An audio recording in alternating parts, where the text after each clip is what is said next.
మా గ్రామంలో ఉండడం మా అదృష్టంగా భావించి ఇది ఒకప్పుడు ఈ ఆలయము ముందు భాగాన మా యొక్క గ్రామం ఉండేది. ఈ ఆలయం యొక్క చరిత్ర మా గ్రామంలోని యువ నాయకులు ప్రభుత్వ ఉద్యోగమైనటువంటి ఎక్సైజ్ డిపార్ట్మెంట్ లో పనిచేస్తున్నటువంటి ప్రవీణ్ కుమార్ గారు వారు కూడా ఈ ఎన్విరాన్మెంట్ లో ఈ విషయమై పొందుపరిచి ఎన్నో ప్రయత్నాలు చేసినాము, కానీ మాకు సాధ్యం కాలేదు. అదృష్టవశాత్తు దేవుని యొక్క గుడిని దేవుడే నిర్మించుకునే విధంగా మన జడ్చర్ల నియోజకవర్గ అభివృద్ధి ప్రదాత డాక్టర్ శ్రీ లక్ష్మారెడ్డి గారు కాకతీయ మిషన్ కాకతీయలో భాగంగా మా గ్రామంలో ఈ యొక్క నోటిఫైడ్ చెరువు నల్లగొండ చెరువును అభివృద్ధికి చేసే కార్యక్రమంలో అక్కడ ఒండు మట్టి డీసెల్టింగ్ చేసే కార్యక్రమం ఉంది. కానీ అప్పుడు మా ఎమ్మెల్యే గారు చెప్పినారు, ఒండు మట్టి తీయకండి, ఇక్కడ ఉదండాపూర్ దగ్గర పెద్ద ప్రాజెక్టు వస్తా ఉంది, మనకు ఆ ప్రాజెక్టుకు ఈ ఒండు మట్టి అవసరం అవుతుంది, కాబట్టి డీసెల్టింగ్ అయితే చెప్పండి, మిగతా కట్ట వరకు ఫీడర్ ఛానల్ వరకు ఇవన్నీ చేయండి అని చెప్పిండ్రు.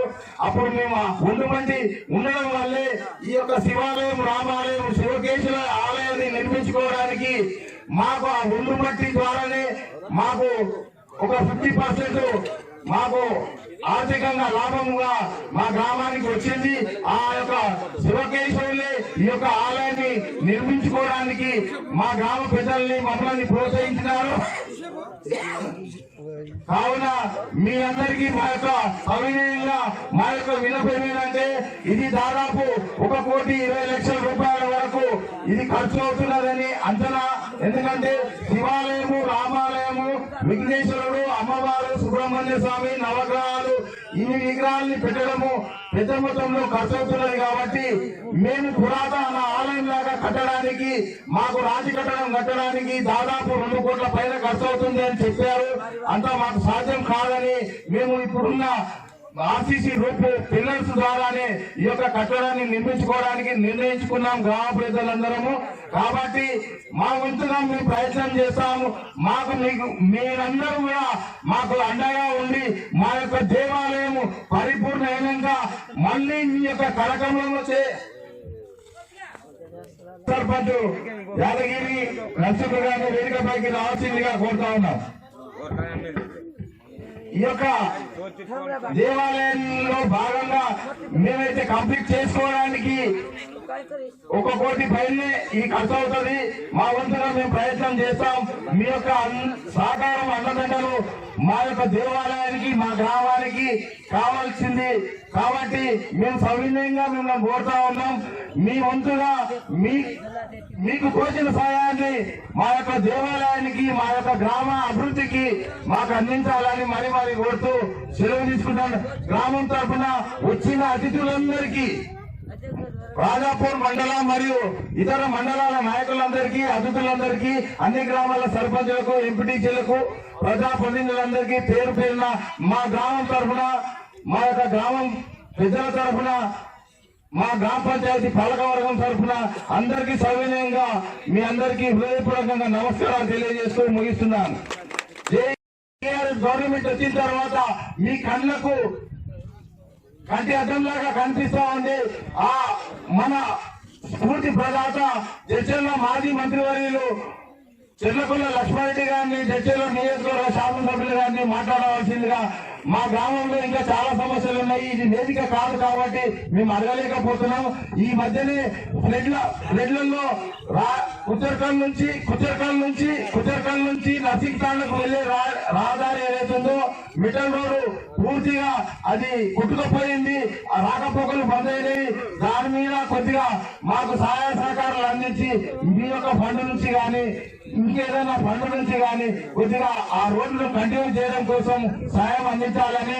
అట్లాగే సీసీ రోడ్లు దాదాపు 34 లక్షల రోడ్లు మా గ్రామంలో వేశాము. కానీ మేము చాలా నరక యాతన అనుభవిస్తా ఉన్నాము. మార్చి ఎండింగ్ లోపల ఈ యొక్క సీసీ రోడ్లు వేస్తే ఏప్రిల్ మే లో మాకు ఇప్పుడు డబ్బులు వస్తాయని అనుకున్నాం. కానీ మళ్ళీ ఏప్రిల్ వస్తుంది, మాకు ఆ డబ్బులు రాలేదు. దాని మీద కూడా మీ దృష్టికి తీసుకొస్తున్నాం. దయచేసి త్వరగా మాకు ఆ డబ్బులన్నీ వచ్చిన తర్వాత మా గ్రామంలో మీరు వస్తుంటే చూసినారు, అప్పర్ ప్రైమరీ స్కూల్ ఉంది. ఆ స్కూల్ కి కాంపౌండ్ వాల్ లేదు. ఆ స్కూల్ కు శిథిలావస్థలు ఉంది. 2 అదనపు గదులు కావాలని కోరినాము. గ్రామ పంచాయతీ కూడా మేము శాంక్షన్ ఉంది, దానికి స్థల సేకరణ చేసుకున్నాము. అది కూడా త్వరలోనే మీ చేతుల మీదుగా చేసుకుంటాము. అట్లాగే అంగన్వాడీ 2 బిల్డింగ్లకు కూడా మేము ప్రతిపాదనలు పంపించినాము. ఇంకా డాక్రా బిల్డింగ్ చాలా ఉన్నాయి చెప్పుకుంటే పోతే. కాబట్టి మీ దృష్టిలో ఉన్నాయి. మా గ్రామంలో స్కూలు, కాంపౌండ్ వాళ్ళు, 2 అదనపు గదులు మరియు ఆ యొక్క నర్సింగ్ స్థానానికి వెళ్లి రహదారిని వెంటనే చేపట్టడానికి మీ సహాయ సహకారాలు అందిస్తారని, మీ యొక్క అమూల్యమైన సందేశాన్ని ఇస్తారని మరి కోరుతాం. జై శ్రీరామ్. జై శ్రీరామ్. కుచర్గల్ గ్రామంలో ఈరోజు గ్రామ సర్పంచ్, గ్రామ పెద్దలందరూ కలిసికట్టుగా ఐక్యమత్యంతో శివాలయం, రామాలయం, అమ్మవారి ఆలయం నిర్మాణానికి కూరుకోవడం జరిగింది. ఈ సందర్భంగా గ్రామస్తులందరికీ మనస్ఫూర్తిగా శుభాకాంక్షలు తెలియజేస్తా ఉన్నాను. మరి ఈరోజు ఎక్కడికి వెళ్ళినా, ఏ గ్రామానికి వెళ్ళినా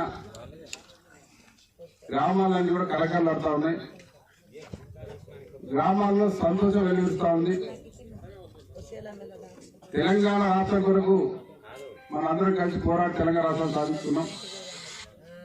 తెలంగాణ రాష్ట్రం వస్తే ప్రజలకు ఏం లాభాలను ఆశించడమో ఆ దిశగా ఈరోజు మరి అభివృద్ధి కార్యక్రమాలు, సంక్షేమ కార్యక్రమాలు పనులు జరుగుతూ ఉన్నాయి. మరి ఈరోజు ఇప్పుడు ఆనంద్ చెప్పిండు, ఇక్కడ ఈ గుడి నిర్మాణానికి దేవుడే సహకరించాలని. మరి ఆ దేవుడి దయవలని తెలంగాణ రాష్ట్రం రావడం, తెలంగాణ రాష్ట్రంలో అన్ని రకాల కార్యక్రమాలు, ముఖ్యంగా వ్యవసాయానికి సంబంధించి వ్యవసాయదారులు బాగుండాలి. వ్యవసాయం బాగుంటే రైతు బాగుంటే రాష్ట్రం బాగుంటుంది, రాజ్యం బాగుంటుంది విధంగా ముఖ్యమంత్రి పనిచేస్తూ రైతుకు సంబంధించి ఎన్నో కార్యక్రమాలు చేపట్టి ముందుకు పోతా ఉన్నారు. దాంట్లో ఉచిత కరెంట్ కానీ, రైతు బంధు కానీ, రైతు బీమా కానీ, ముఖ్యంగా ప్రాజెక్టుల నిర్మాణం జరుగుతూ ఉంది. ఆ ప్రాజెక్టుల నిర్మాణంతోనే భవిష్యత్తులో మన ప్రాంతం సస్యామం అవుతుంది. కానీ దానికంటే ముందు, ప్రాజెక్టు అయ్యేకంటే ముందు ప్రాజెక్టుల కన్స్ట్రక్షన్లోనే ఎన్నో రకాల లాభాలు జరుగుతూ ఉన్నాయి. మరి ఈరోజు గుడి నిర్మాణం పూనుకున్నామంటే ఆ చెరువులో నల్లబట్టి ఆ ప్రాజెక్టు తీసుకుపోవడం వల్ల దాని ద్వారా కొంత డబ్బులు గ్రామానికి వాళ్ళు ఇచ్చింది కాబట్టి ఆ డబ్బులతో గుడి నిర్మాణానికి పూనుకోవడం జరిగింది. మరి లేకుండా ఇంతకుముందు అసలు ఆలోచన రాలేదు. మరి అంత డబ్బు పూ కావాలంటే ఇబ్బంది అవుతా ఉంటే అదే ఆలోచన ఉంది, కానీ డబ్బులు ఉంటే ఆలోచన వచ్చింది. ఆలోచన ఉండే కానీ ముందు కాలేకపోయారు. అంటే ప్రాజెక్టు నిర్మాణంలోనే నిర్మాణం జరుగుతుండగానే ఈ ప్రాంత ప్రజలకు లాభం అవుతుంది. 2 రకాల లాభం అవుతుంది. ఎట్లా అంటే చెరువులో ఎన్ని చెరువులు పూడుకొని చేస్తున్నారు. ఎన్నో ఏళ్ళ నుంచి 100 సంవత్సరాలు కూడా కూడుకొని సాసాలాగా తారే నీళ్ళు తినలేక ఇబ్బంది పడుతుంది. మిషన్ కాకతీయాల కొన్ని తీసినా పూర్తి స్థాయిలో చేయలేకపోయారు. కానీ ఇప్పుడు ఈ ప్రాజెక్టుకు ఏదైతే బండులో నల్లమట్టి అవసరం ఉంటుంది, బండు నిర్మాణానికి మధ్యన CO2 అంటారు, దాంట్లో నల్లమట్టి నింపాలని, కానీ నీళ్లు ఉతకకుండా ఆ నల్లమట్టి నింపడానికి అన్ని చెరువులు కూడా కూడిక తీసుకొని నల్లమట్టి తీసుకొని ఆ చెరువులని కాల్ చేస్తున్నారు. దాంతో చెరువులు లోతు పెరుగుతున్నాయి, మొత్తం కంప్లీట్ గా నల్లమట్టి తీస్తున్నారు, కూడిక మొత్తం వెళ్ళిపోతున్నారు. దాంతో చెరువులు లోతు పెరిగి దాని నీళ్ళు సామర్థ్యం పెరిగింది, దాంతో గ్రౌండ్ వాటర్ పెరుగుతుంది. మరి ఆ రకంగా 2 రకాలు ఇప్పటికీ లాభం జరిగింది. అంటే ప్రాజెక్ట్ నిర్మాణం అయితే ప్రాజెక్టు వచ్చే నీళ్లతో పంటలు పండే తర్వాత దానికంటే ముందే ప్రాజెక్ట్ కట్టే టైంలో ఈరోజు మీ గ్రామాలకు లాభం అవుతా ఉంది. అంటే చెరువులను పూడిగా తీస్తున్నారు, చెరువులు లోతు అవుతున్నాయి, చెరువులో నీళ్లు బాగా నిలుస్తున్నాయి, గ్రౌండ్ వాటర్ పెరుగుతుంది. దాంతోపాటు మరి ఆ నల్ల మట్టితో వచ్చే డబ్బులతోని గ్రామాల్లో కొన్ని అభివృద్ధి కార్యక్రమాలు, కొన్ని గ్రామాలు అభివృద్ధి చేసుకుంటున్నారు, కొన్ని గ్రామాల్లో టెంపుల్ కట్టుకుంటున్నారు.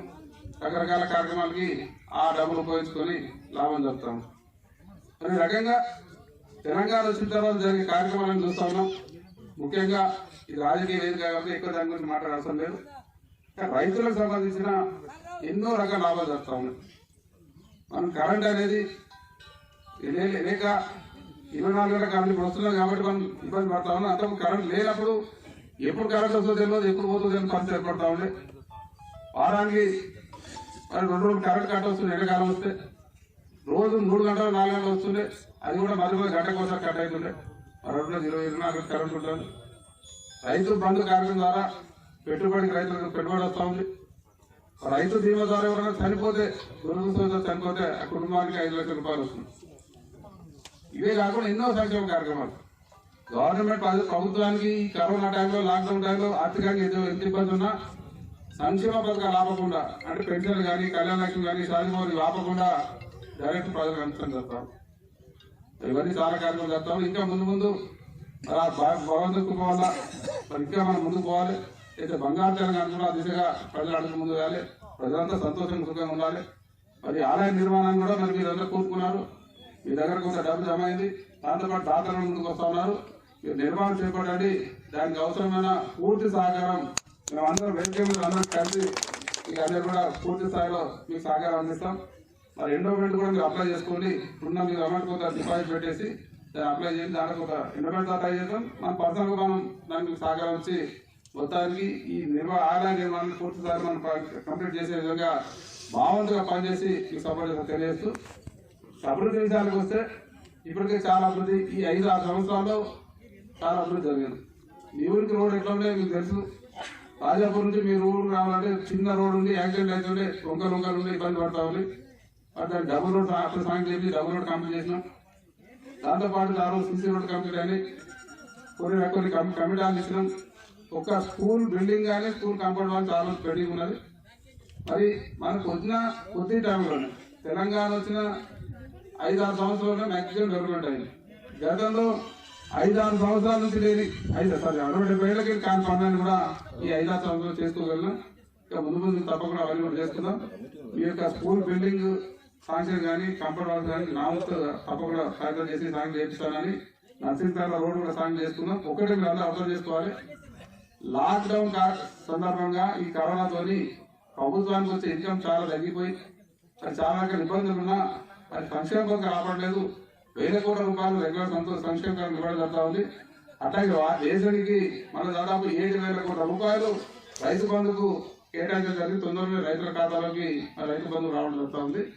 దాంతో కొంత ఈ చిన్న అభివృద్ధి కార్యక్రమాలకు ఇబ్బంది అవుతుంది, టైం పడుతుంది. కాబట్టి అవి ఈ 6 నెలలు ఇబ్బంది ఉంటాయి. దాని తర్వాత తప్పకుండా మీ గ్రామానికి వస్తున్న సాయం చేస్తాను తెలియజేస్తాను. సొంత ఇంట్లో జాగాలో ఉన్న డబుల్ బెడ్రూమ్ల విషయంలో మన నియోజకవర్గంలో 3,000 ఇళ్లు సాగుతున్నాయని చాలా గ్రామాల పనులు జరుగుతూ ఉన్నాయి. ఇక్కడైతే స్థలాలు, ప్రభుత్వ స్థలాలు క్లియర్ గా ఉన్నాయో అక్కడ ఇల్లు శాంక్షన్ చేసినా అవి కూడా కన్స్ట్రక్షన్ నడుస్తూ ఉన్నాయి. మరి దాంతోపాటు సొంత స్థలాలు ఉన్న వాళ్ళు కూడా ప్రభుత్వ పరంగా డబుల్ బెడ్రూమ్ ఇవ్వాలని ముఖ్యమంత్రి అమలు చేయడం జరిగింది. తప్పకుండా తొందరలోనే శాంక్షన్ వస్తాయి.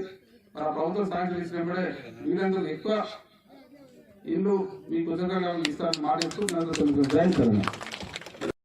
ముందు భవిష్యత్తులో కూడా కలిసికట్టుగా పనిచేయండి. గ్రామాల అభివృద్ధికి పాల్పడండి. మీరు ఎంత కలిసికట్టుగా ఉంటే మీ గ్రామానికి ఎక్కువ పనిచేయడానికి అవకాశం ఉంటుంది. మరి గతంలో అక్కడ చిన్న ఇబ్బందులు వచ్చినాయి, చిన్న మనస్పర్ధలు ఉండే అవన్నీ ఆ దేవుడు తొలగించినట్టున్నాడు. ఇదే రకంగా కలిసిమెలిసి ఉండాలని, ఆనందం కూడా ఎక్కువ వేసుకోవాలని కోరుకుంటూ తొలగిస్తున్నాను.